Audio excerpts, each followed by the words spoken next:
Before I asked, are these worth the price? We have the verdict.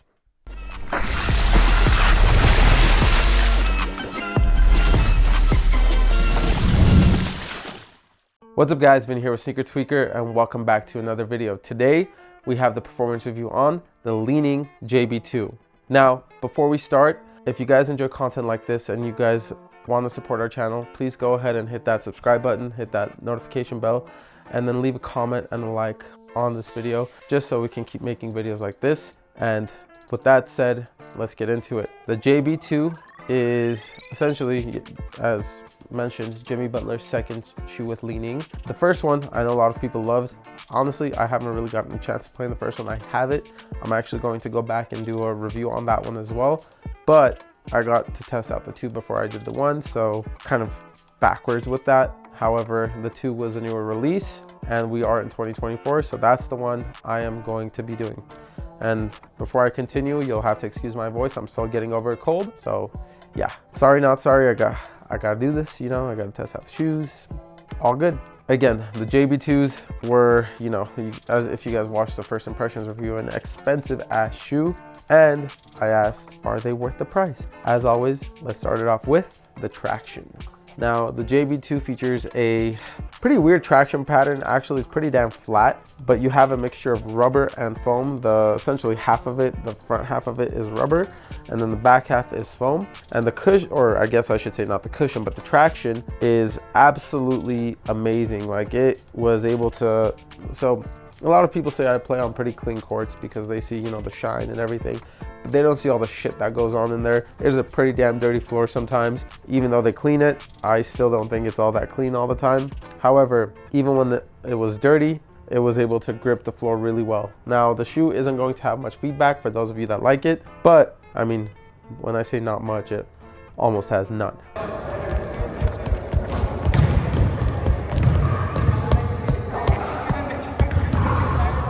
But as for performance, it does really well. Not only that, but for a flat traction pattern like this, it was like, it's durable. I mean, the nice thing is it kind of like wears down evenly, but there's like no wear whatsoever, especially when you look at the rubber portion of it. However, when you look at the foam portion, you do see some wear here and there, and then just dirt that kind of just like stuck there. It's a lot easier to wipe over here, but in the back, not so much. But the traction was absolute money. It was phenomenal. I have no complaints whatsoever. Loved playing in these as far as the traction goes. I will say it's one of the many highlights of the shoe. Now, for the cushion, the JB2 features a full-length Boom midsole. Boom is Li Ning's ETPU foam, a lot like Boost, but I feel like sometimes Boom is even bouncier than Boost. Lately, with Jet Boost, doesn't seem to be the case. Jet Boost is extremely bouncy as well, but Boom is really, really good. It's super fun, and I've always said, as you guys know, if it ain't Zoom, it better be Boom. And now I'm gonna add Jet Boost into that as well. The Boom cushioning on this was absolutely amazing. It was super bouncy. There was a ton of impact protection, but with all of that impact protection, all of that bounce, this thing also had a great amount of court feel. So for those of you that like court feel, you're gonna get that. And on top of that, you're going to get all that impact protection. Again, this shoe, honestly, with how bouncy it is, I felt like I was gonna jump out of the gym at times, and it just really helps propel you forward. For those of you that, you know, have like an explosive first step and you wanna get the jump on people, this is going to help you with that as well. And again, impact protection is phenomenal.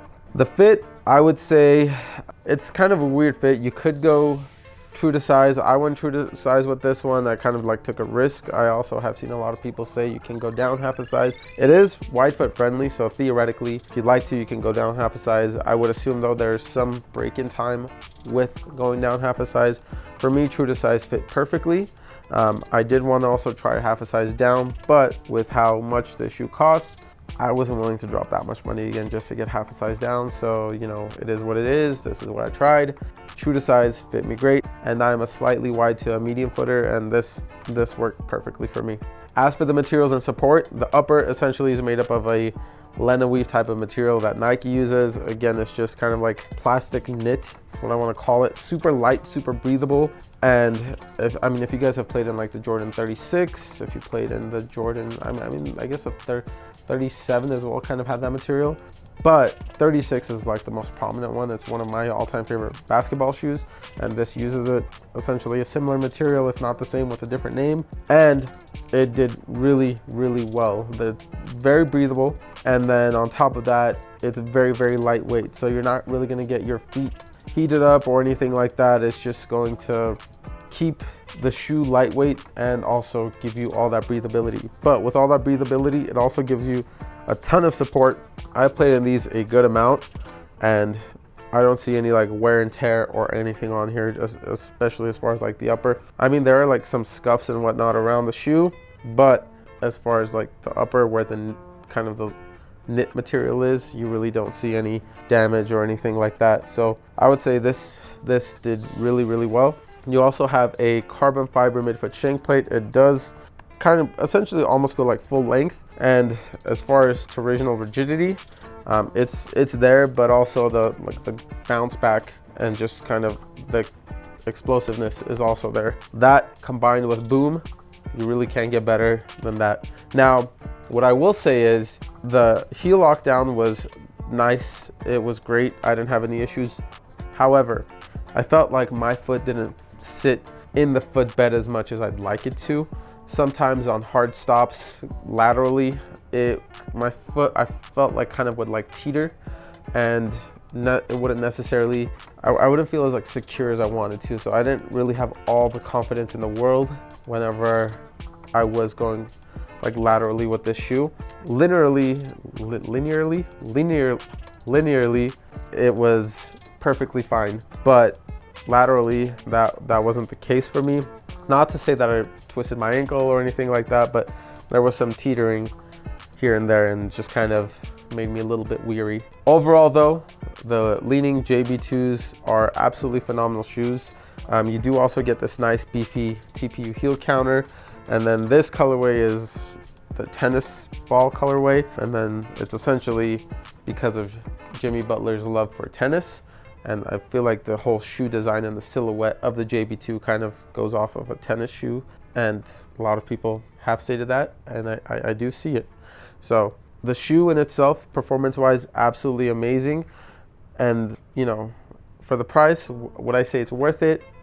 I would say, you know, if you're going to drop that much money anyway, and if you're going to get something like the Wave Weight 10s, right now the Wave Weight 11s are technically out, they're just not released. I mean, they've been announced, but they just haven't been released. I would still rather get the Wave Weight 10s over the JB2s.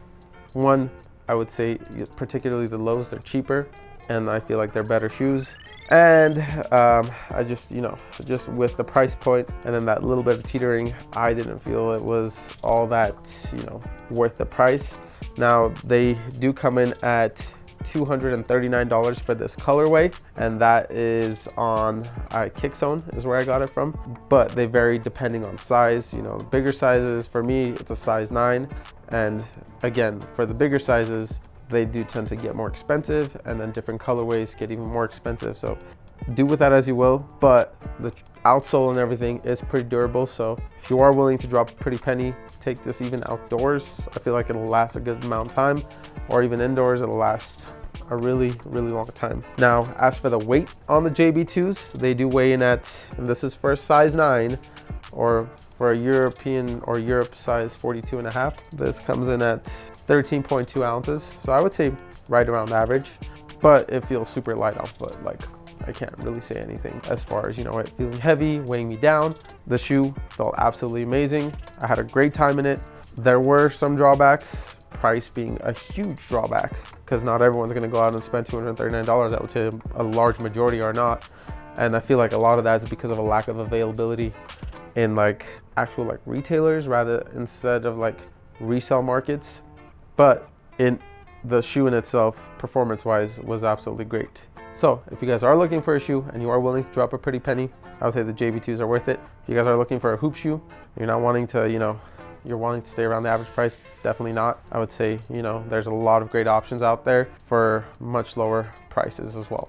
Now, a lot of people also ask us where we get our basketball socks from. The answer is from Amazon. They come in a pack of 3 that costs just as much as 1 pair of Nike Elite socks. The ones we have are these 2 muted colors, which the white one and the black one, and they are quarter length. So if you guys like quarter length, they have them available in that, but they also have them in the high top version. Like I said, they come in a pack of 3 that costs just as much as the Nike Elites, and these are pretty much the same thing, but without the Nike branding. They're cushioned, they're ventilated, and they're amazing socks, and they last a long time. If you guys do want a pair, hit the link in our description down below and go grab yourselves a pack. Not a pair, grab yourselves a pack. If you guys have played in the JB2 already, or even the JB1, let us know your experience down below. If there are any other shoes you guys would like us to review, you can comment down below. For more content like this, please like, subscribe, and follow. We'll see you guys in the next one. Peace.